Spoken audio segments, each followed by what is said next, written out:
Tonight on Best Bits, Kyle Dorcas returns from the Dorcas Mountains. O'Nickel flips the switch on Rodolfo Vieira. Benoit Saint-Denis blasts Beneil Dariush. Carlos Pratis rolled Leon Edwards up and smoked them. And Michael Morales embarrassed Sean Brady.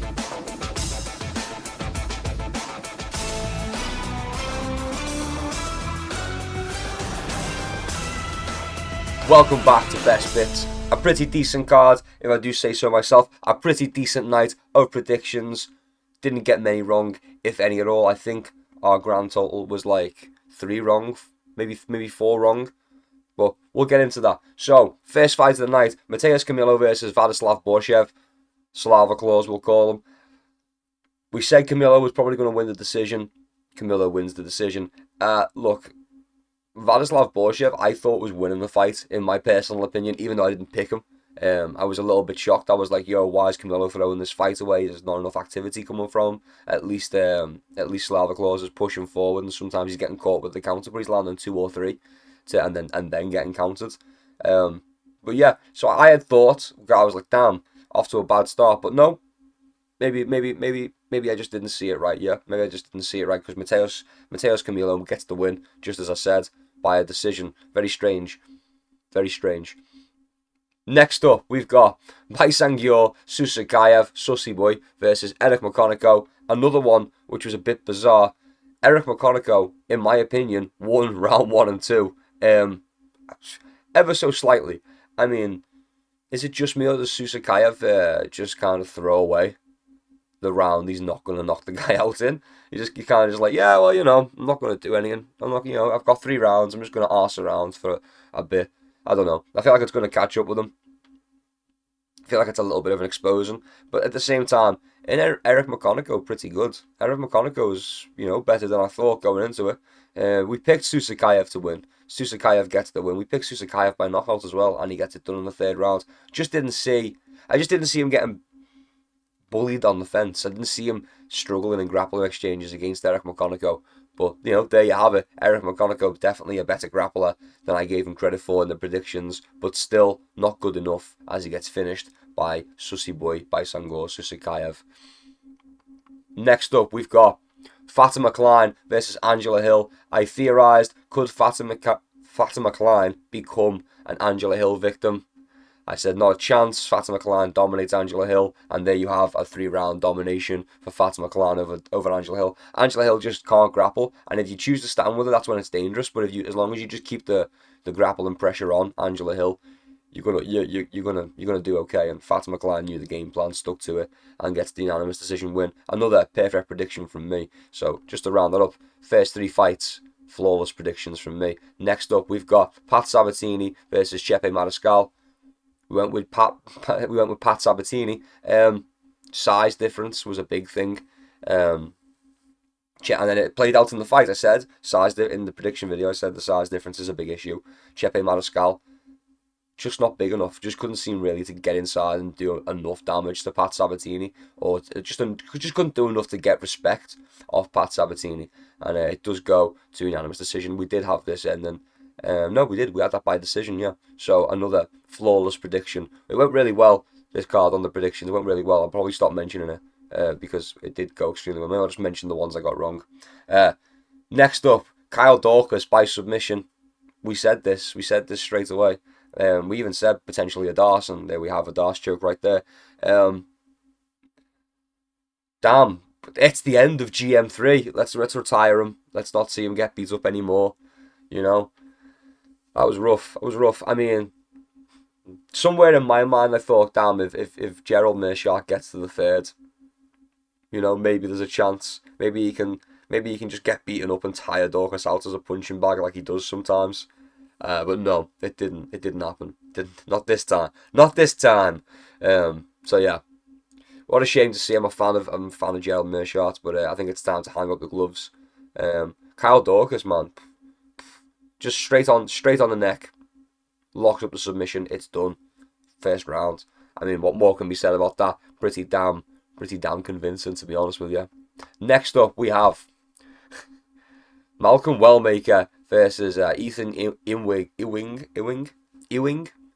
So didn't do this one in the prediction video, but I went with Ewing on Twitter like before the fight. I was like, this Ewing guy's looking determined. I'm liking the energy, and he comes out and he goes to war with Malcolm Wellmaker. It's a banging fight, man. It's a really, really fun fight. Back and forth. Both guys having their moments. One guy gets rocked and fires back and rocks the other guy back. Malcolm Wellmaker gets hit a couple of times actually and manages to just kind of hang in there and do enough to get himself back into the fight over and over again, but not enough to take over. It was a really, really fun fight. Really fun fight. And Ewing, I think that's how you pronounce it. Ethan Ewing is definitely a guy I'm going to be looking at in future, because that was damn entertaining. That was a really, really, really entertaining fight. Next up, we had Erin Blanchfield versus Tracy Cortez. Now, this is where we went askew, because we did pick Erin Blanchfield to beat Tracy Cortez, but the thing is that we said it would go to a decision. So we did get that. We finally got something wrong. Okay, it was a rear naked choke submission. I mean, who could have seen? It's a women's fight, you know. It's a women's fight, so who could have seen that happening? But no, all in all, decent. Sorry, I've had a tooth removed, so I've got a little bit of a lisp going on. Typical British bad dental hygiene. I've had a tooth removed. Erin Blanchfield, absolutely masterclass over Tracy Cortez. Tracy Cortez too busy fucking hoeing her up on Instagram. Fight week, I guess. I don't know how it works. But yeah, Erin Blanchfield getting it done by submission. I didn't think we'd see a finish in a women's fight, but there you have it. Erin Blanchfield getting it done. Rear naked choke submission. I thought it would go to a decision, but we still picked Erin Blanchfield. So we're still on a roll. Next up, Gregory Rodriguez versus Roman Kopylov. I'm a fan of Roman Kopylov. I do. I like watching Roman Kopylov work. But I picked Gregory Rodriguez. Man, he just doesn't take damage. He just shrugs things off. There was like 2 times in that fight where he got rocked, and he was just like, okay. And he just plodded forward again like, oh, a mosquito. That's Roman Kopylov. Roman Kopylov has power, and Roman Kopylov can put you down. I mean, he was wobbling him. He wobbled him. And then Gregory Rodriguez just kind of blinked it off. It was like, it's nothing. And then just carried on, putting a beating on Roman Kopylov. Entertaining fight, not as high pace as you want. We kind of wanted a TKO finish. We did predict a TKO finish for Gregory Rodriguez, just because he's a fucking tank. But yeah, it was a unanimous decision. So still got the. We didn't get the method, but we got the outcome. Okay. Next up, we've got Bo Nickel versus Rodolfo Vieira. Another mad one. So I thought Bo Nickel would win this fight. We picked Bo Nickel for this fight. We were in 2 minds.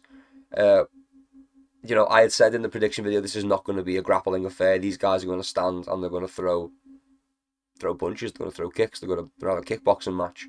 And it was decent. It was decent back and forth.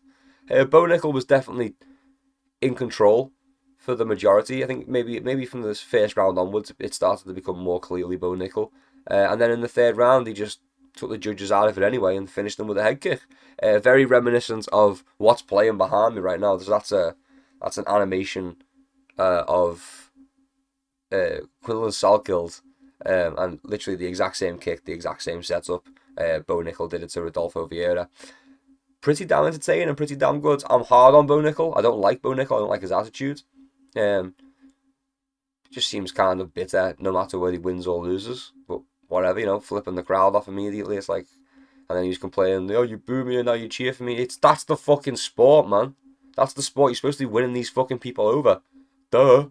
You're supposed to be making new fans by knocking motherfuckers out and finishing motherfuckers. That's how you get new fans. So, like, you're supposed to come out to them booing you and then win them over. And then it's like midway through his post-fight speech, he realised, oh yeah, that is the point. I'm supposed to win these people over with a good performance, and I haven't been putting on good performances.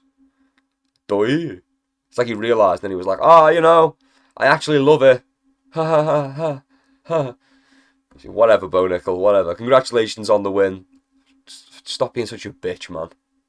You'd be a lot more likable if you just stop being if you just stop trying to make people like you, or like force people to respect or like you in the way you want to be liked.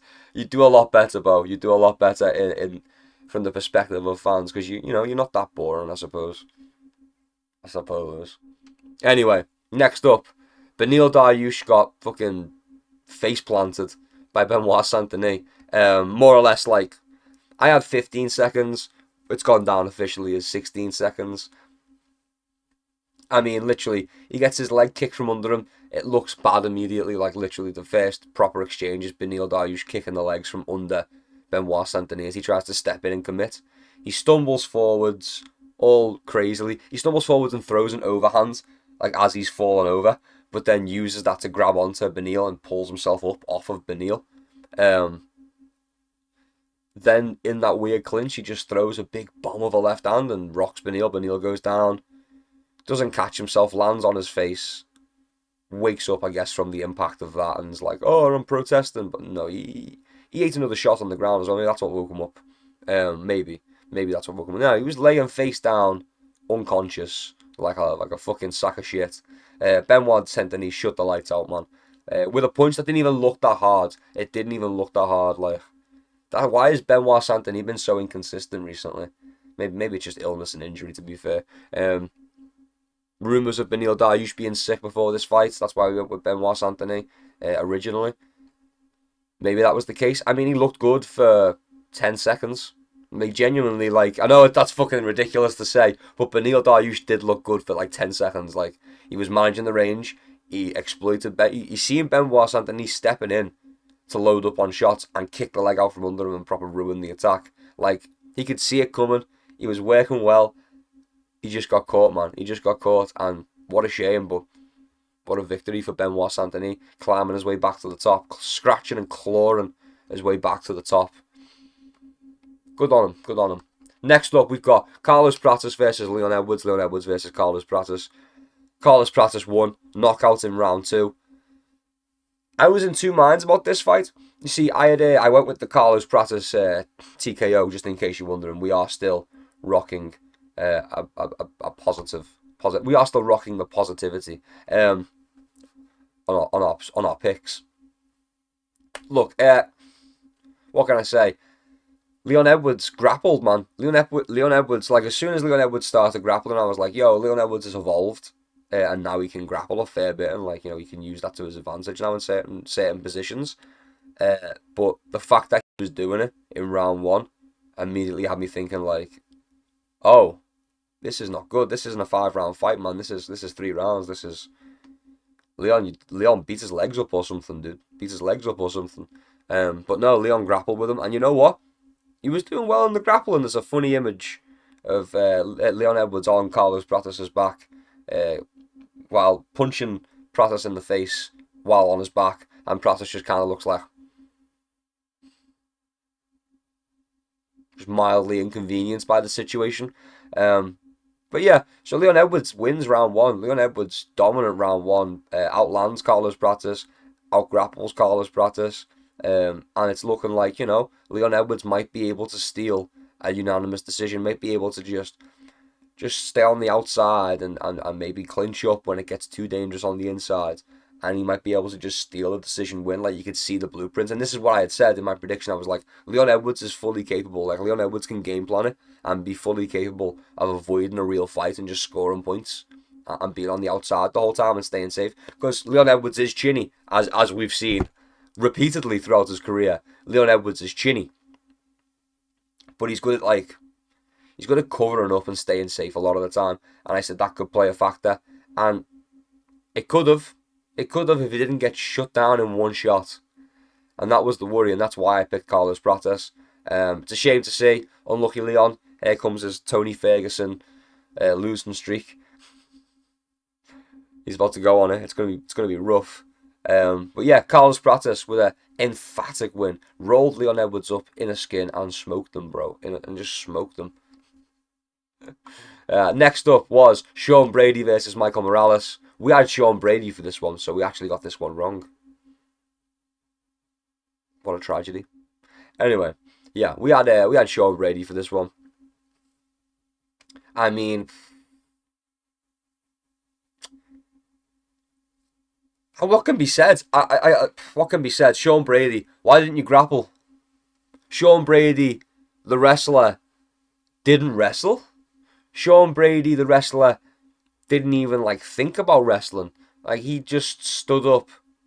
You take down Leon Edwards, who has no power whatsoever, like pillows for hands, quite literally, and then you don't shoot a takedown on Michael Morales. The size difference as well. The size difference was absurd. If I'm Sean Brady and I'm stood across a guy who's outsizing me that much, I'm shooting the takedown, 100%. What's the bravado for? But yeah, silly maneuver from Sean Brady. Sean Brady becoming the new Bo Nickel, in my opinion. But yeah,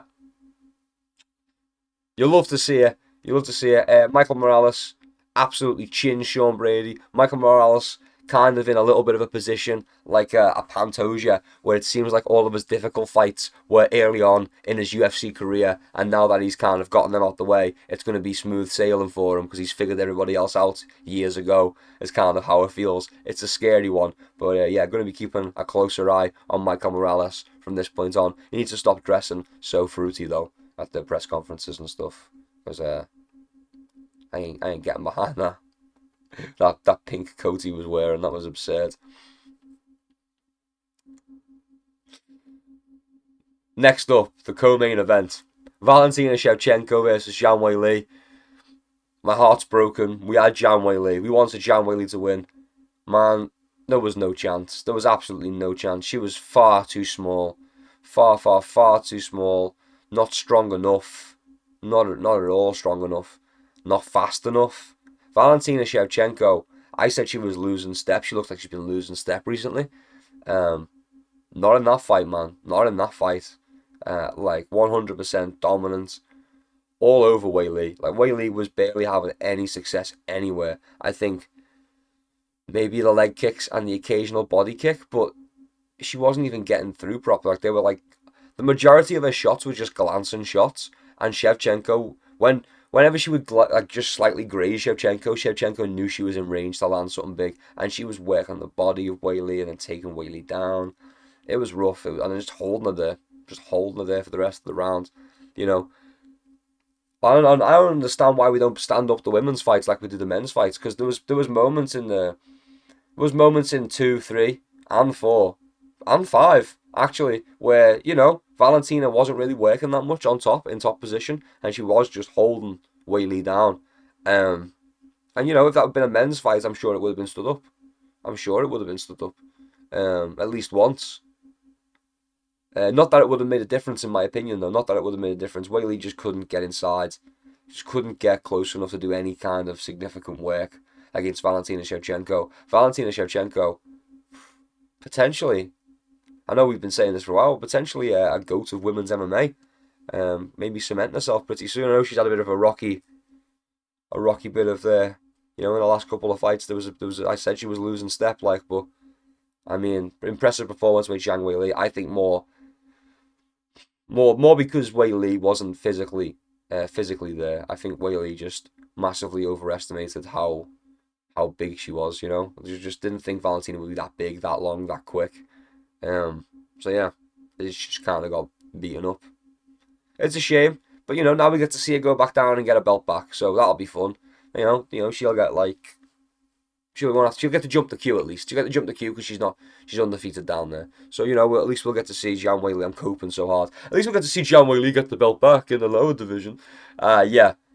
I'm a little bit upset. Zhang Weili, I like Zhang Weili. She's cute, She's cute. She says cute shit, That language barrier is helping her out, crazily enough. That's the thing with some of these fighters. They'd be more marketable if they just tried. Like, it's fine. People are okay with bad English. It's funny. It's cute. Whatever. Sometimes you get really funny. John Pork. We'll get into fucking John Pork right before the main events, actually. So there was another secret fight that I didn't predict. Little did we know, Dylan Dennis was actually scheduled to fight John Pork. Man, what a scrap. Chonko absolutely wiped the floor. with Dylan Dennis. Knocked him down. Landed some back of the head strikes, to be fair, back of the head strikes. But in the UFC, when it's part of a finishing sequence, we just kind of let it happen. And someone jumped in. Dylan Dennis lost a shoe. Lost his Sonic the Hedgehog ass fucking Converse or whatever the fuck it was. Looked pretty upset while being escorted out. It was sad. Sad. But yeah, very very funny. So the secret fight, the secret main event did take place in the crowd. I think it was Daniel Cormier. Daniel Cormier was like, oh, there's a crowd's getting rowdy. I don't know what's going on. And it was Dylan Dennis's face getting smashed in by John Pork, sorry. And finally, the main event of the evening. I don't want to say I told you so, because I fucking told you so. It was Jack Della Maddalena. Pardon me. It was JDM wins week, wasn't it? It was JDM wins week.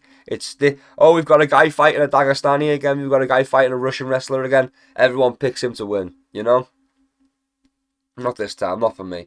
I said in the prediction video, we made this mistake with Khamzat Chimaev and Dricus du Plessis, where we literally looked at the footage and we analysed quite clearly that Dricus du Plessis could not grapple in an effective way within the UFC, within mixed martial arts. Simply being caught in a rear naked choke position by Derek Brunson and being saved by the fence was a massive indicator of that. And then the fight comes around. I pick him, despite knowing all this. I thought the plot armor was a thing, I thought it was a thing. I picked DDP. He gets dominated. Pretty boringly gets dominated. And that's another one. This is going to be boring. This was a boring fight as well. But pretty boringly gets dominated from start to finish by Khamzat Chimaev. And it was like, yeah, we did predict that though, didn't we? We did see that coming because we broke that down. Why didn't I just stick to my gut? So this time, it happened again. I said in my prediction video, Bilal Muhammad is fucking awful. Bilal Muhammad's not good. Bilal Muhammad as a grappler is nowhere near on the same level as Islam Makhachev. He's just not. I know everyone likes to pretend like that's some sort of thingy. But he's just not. Welterweight grappling is fucking awful. And I said this, welterweight grappling on the whole, there's a couple of fucking standout guys at welterweight that can grapple. Yeah. Welterweight grappling, as a whole, pretty fucking stinky poo. There's not that many amazing grapplers. They're all pretty shit, and they all just grapple to stay standing. So, yeah, Islam Makhachev. I said a lighter man skill. Better pedigree of grapplers in the smaller division. Just welterweight just seems to have terrible grapplers. So yeah, Islam obviously comes up and dominates from start to finish. And another one, why didn't we stand this fight up? Is it because it was Islam Makhachev and we knew he was going to grapple? We just don't stand that up now. We just let him hold JDM down, because that was a lot of that. It was a lot of, we could probably stand this up now, and it'll get taken back down again surely, but we could stand this back up now, and it just didn't. It didn't happen. Which is a shame for JDM, but I said Islam Makhachev's going to win this by a decision. Look what happened. It wasn't fucking brain science or rocket surgery. It was pretty damn obvious, okay? I feel like a dick saying it. But no, it was fucking obvious. It's a little bit fucking, it was a casual maneuver to think that JDM was going to fucking win. I'm fairly sure, yeah. I'm confident in calling you a casual if you pick JDM. Or just fucking desperate. Just fucking desperate for... just desperate to see a Dagestani lose, I suppose. JDM was never going to be able to do it. Bilal Muhammad's not as good as Islam Makhachev in the grappling. The whole welterweight division has a vacuum of grappling. There's just not good grapplers in that division. So JDM shaking off Bilal and shaking off whoever he did on his way to the top is not the same as him fighting an Islam Makhachev. It's just not. And we all seen that. We've all been demonstrated that now. But yeah, absolutely banging night of predictions from me. The card was pretty decent. Look, the card was good. I'm looking through it again right now. The card was actually pretty damn good. It's just, it kind of fizzled out. That's the problem. Is that both of the co-main event and the main event just ended up being these slow, drawn out, lay and pray grappling affairs. And that's fine. look, that's fine. It happens. It happens all the time. And sometimes that's the key to victory, is just play it safe. Like if Sean Brady had done that, we would have had 3 in a row. We would have had 3 unanimous decision victories just because of a lay and pray grappler. Like one after another. 3 in a row. Like Leon Edwards has lost us 3 in a row. We'd have 3 in a row, but Sean Brady chose not to grapple, and right there and then you see why he should have been grappling. He would have easily outclassed Michael Morales in the grappling, easily, and that's the other thing that pisses me off. Shoot for a single and then transition into the double, Sean Brady. What the fuck are we doing, bro? What the fuck are we doing? Shooting for a half-heartedly shooting for a double from fucking miles away, getting stung and being like, well, I'm not doing that again. Oh, I'm not doing that again. Like, what the fuck? What are you playing at, man? You're a fucking wrestler. Wrestle. Wrestle. Anyway, I'm getting sidetracked. We have it again. A lay and pray grappling fucking victories. It works, man. It works. It really does work. And if you have that skill, why not use it? You know, you can't criticize. You can criticize him for making it boring. You can criticize Islam Makhachev for being boring. You can criticize Valentina Shevchenko for being boring. You can criticize the UFC for not standing it up. But at the end of the day, this is championship fights, and you do what you've got to do to win. And it can't always be some emphatic, flashy knockouts or some quick submission finish. Like JDM at least could protect himself enough to not get submitted, I suppose, if that means anything to you. But so could Dricus du Plessis. Like, being able to defend submissions is not the same as as having any kind of grappling defense. You know, as every other kind of grappling defense, I should say. Like, submission defense is one small part of grappling. And it just seems like everyone in welterweight just kind of was like, yeah, as long as I don't get submitted, I'll just stand up in the next round and win then. And now it's all coming crumbling down. Anyway, that does conclude our predictions. It was a decent night of fights. It started off meh, it got pretty damn good, and then it kind of fizzled and was kind of anticlimactic. Congratulations to the winners: Islam Makhachev, Valentina Shevchenko, Michael Morales, Carlos Pratis, Benoit Saint-Denis, Bo Nickel, Gregory Rodriguez, Erin Blanchfield, Ethan Ewig, Kyle Dorcas, Pat Sabatini, Fatima Klein, Baisangor, Susakayev, Sussy Boy, and Mateus Camillo. Congratulations. Thank you very much for watching all the way until the end. If you enjoyed this video of Best Bits, subscribe for more, leave us a like. I do other content, I do funny stuff sometimes. If you have any video suggestions, let me know. I break down fights as well. If there's a fight you want breaking down, I'll break it down. Until next time, keep your chin down and keep swinging. Peace and love. I'll see you around.